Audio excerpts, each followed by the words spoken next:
पानी की जाति होती है बाबा साहब बता गए थे, अब पानी का धर्म भी हुआ है, हाल में एक बच्चे ने बता दिया। मेरे पूर्व के वक्ता कई वक्ताओं ने कुछ बातें जो परिप्रेक्ष्य में रखी हैं उसको मैं थोड़े सीमित संदर्भ में अपनी बातें रखूंगा। बहरहाल शुरू करने से पहले बताऊं कि पानी की जाति होती है बाबा साहब बता गए थे, अब पानी का धर्म भी हुआ है, हाल में एक बच्चे ने बता दिया।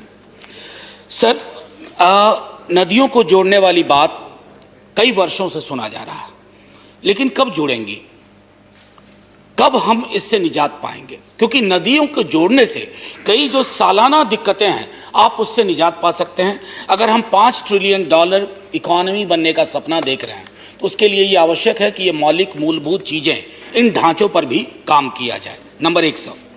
नंबर 2 सर, 60% से ज़्यादा वो जो कहते हैं available net annual ground water, it is being used. लेकिन कई इलाके हैं जैसे दिल्ली, हरियाणा, राजस्थान, पंजाब, जहां 100% सरपास हो गया है। हमारे लिए इन राज्यों में, इन इलाकों के लिए क्या हमारी नीति आने वाले दिनों में होने वाली है, ये महत्वपूर्ण है। वाटर क्राइसिस के बारे में हमारे तमाम साथी बता चुके हैं, मैं इस पर कुछ जोड़ना नहीं चाहूँगा, लेकिन कहना चाहूँगा कि फाइनेंस कमीशन ने कुछ सुझाव दिए हैं।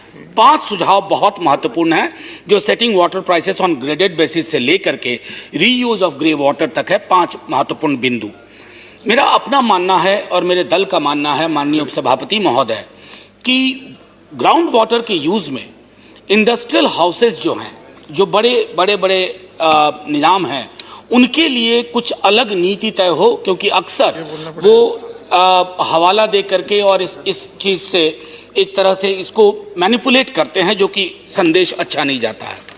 कॉन्टामिनेशन ऑफ ग्राउंड वाटर को लेकर के मैं, माननीय मंत्री जी होते तो मैं कुछ इलाकों का बताता। मैं कोसी के इलाके से आता हूँ, बगल में सीमांचल है। सीमांचल और कोसी से जो एम्स में मरीज आते हैं, अगर आप उनकी मेडिकल हिस्ट्री देखेंगे sir, 90% of them actually carry water borne disease.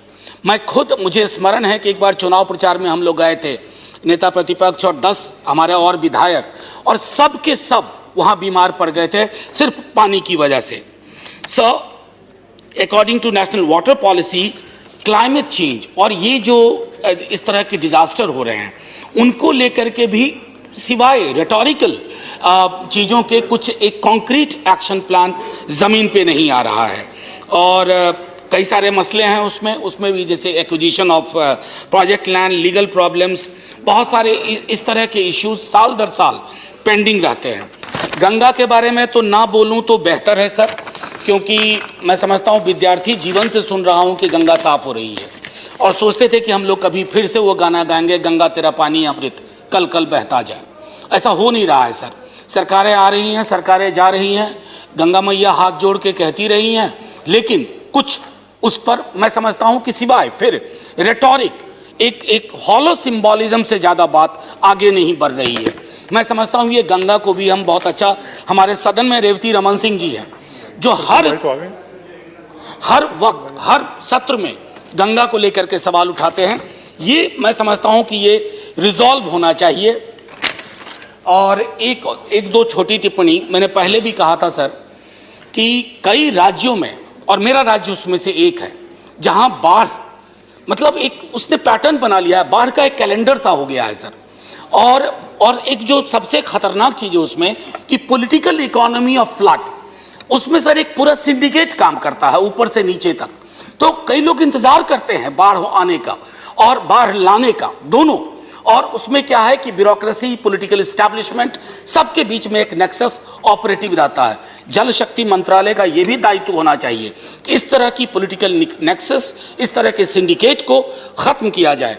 और एक बार पहले भी मैंने कहा था सर इसी सदन में कि नेपाल के साथ जो हमारे ट्रीटी का हिस्सा है, दोनों जगह बड़े खूबसूरत बल्कि आलीशान बिल्डिंग्स बनी हुई हैं, लेकिन उसमें लोग भी हैं, उनको तनख्वाह भी मिल रही है, लेकिन एक धेले का काम अब तक नहीं हुआ है। केंद्र की सरकार को इंटरवीन करना होगा और ये तय करना होगा सर कि ये तमाम चीज़ें जो हैं, जो जिन पर इतने वर्षों से बात हो रही हैं, वो ज़मीन पे उतरे। बहरहाल मैं, माननीय मंत्री महोदय हैं नहीं, अच्छा है, सॉरी, वो असल में संसाधन से शक्ति तक की यात्रा में ना बहुत सारी चीज़ें छूट जाती हैं। तो मैं सिर्फ इतना आग्रह करूंगा सर कि अगली बार जब हम जल शक्ति मंत्रालय पे बात करें ये सारी चीज़ें दोहराई ना जाए। उसके लिए आवश्यक ये है कि हमारे जो कमिटमेंट है, हमारे जो एजेंडा है, उसको कितने डुएबल तरीके से हम ज़मीन पे उतारते हैं, ताकि ये हर घर नल का जल या शुद्ध पेयजल ये देखना होगा। और एक आखिरी टिप्पणी करके ख़त्म करूंगा। मैं स्मरण के इस सदन में बहुत सारे लोग जो 55-60 से ऊपर के होंगे, मैं अपने को उसमें शुमार करता हूं। मेरा मानना है कि सर हम लोग चापाकल का पानी पीते थे, चापाकल का पानी पी के बड़े हुए। फिर अचानक में मिनरल वाटर आया। मैं उस दौर में विद्यार्थी था कि हमने मिनरल वाटर के खिलाफ आंदोलन चलाया था। आज हम सब के हाथ में मिनरल वाटर आ गया। तो कहीं ना कहीं ये भी सोचना होगा कि वाटर बॉर्न डिजीज को लेकर के कहीं एक प्रोपेगेंडा खास किस्म का तो नहीं चल रहा है, ताकि आरओ बिकता रहे, केंट बिकता रहे और तमाम और मैं नाम एक दो के ले रहा हूं, और शुद्ध पेयजल के नाम पर एक आम इंसान, और मैं कहूंगा कि मेरा गांव एक पिछड़ा इलाका है। मुझे ताज्जुब हुआ इस बार कि मेरे गांव में बिस्लरी की बोतल और 5 लीटर 10 लीटर का वो पूरा चल रहा है सर। तो ये मुझे समझ में नहीं आ रहा है ये किस दिशा में हम जा रहे हैं। शुक्रिया सर, जय हिंद। धन्यवाद प्रोफेसर। नेशनल दस्तक की आपसे गुजारिश है कि अगर इसको बचाना चाहते हैं तो नेशनल दस्तक को सब्सक्राइब करने के लिए रेड कलर के सब्सक्राइब बटन को दबाएं, फिर बेल आइकन की घंटी दबाएं। नेशनल दस्तक को बचाने के लिए बहुत जरूरी है कि हर खबर को शेयर करें, लाइक करें, कमेंट जरूर करें।